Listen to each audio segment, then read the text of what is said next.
Inilah kisah dua malaikat yang menggiring Firaun masuk ke tengah lautan untuk menemui ajalnya. Ketika fajar menyingsing di tepi laut, Firaun berdiri dengan dada membusung, memandang jalan kering yang membelah lautan. Bani Israel telah menyeberang, namun di hati Firaun muncul keraguan sesaat.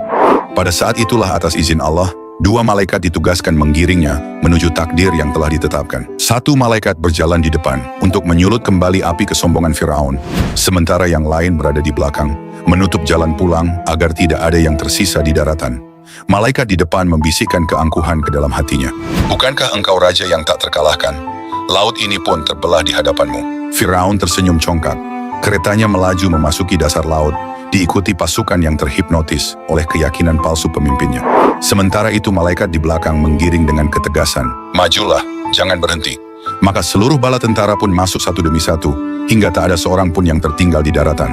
Ketika mereka telah berada di tengah lautan, langit seakan menahan napas. Air yang menjulang seperti gunung bergetar, menunggu perintah dari Allah. Saat itu Firaun mulai merasakan dingin ketakutan merambat di tulangnya.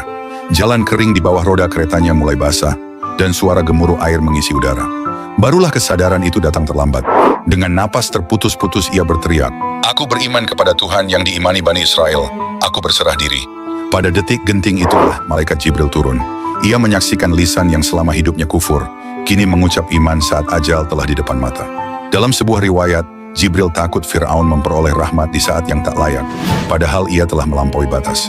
Maka Jibril mengambil tanah dari dasar laut dan menyumpalkannya ke mulut Firaun, bukan karena kezaliman, tetapi sebagai penegasan hukum ilahi jika iman saat sakaratul maut tak lagi diterima.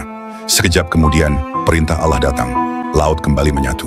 Gelombang raksasa runtuh menelan Firaun, keretanya dan seluruh pengikutnya. Kesombongan yang pernah menggetarkan Mesir lenyap dalam sekejap, dikalahkan oleh satu ketetapan dari Allah Subhanahu wa Ta'ala. Dari kisah ini kita belajar bahwa tobat tidak bernilai jika datang saat semuanya telah terlambat.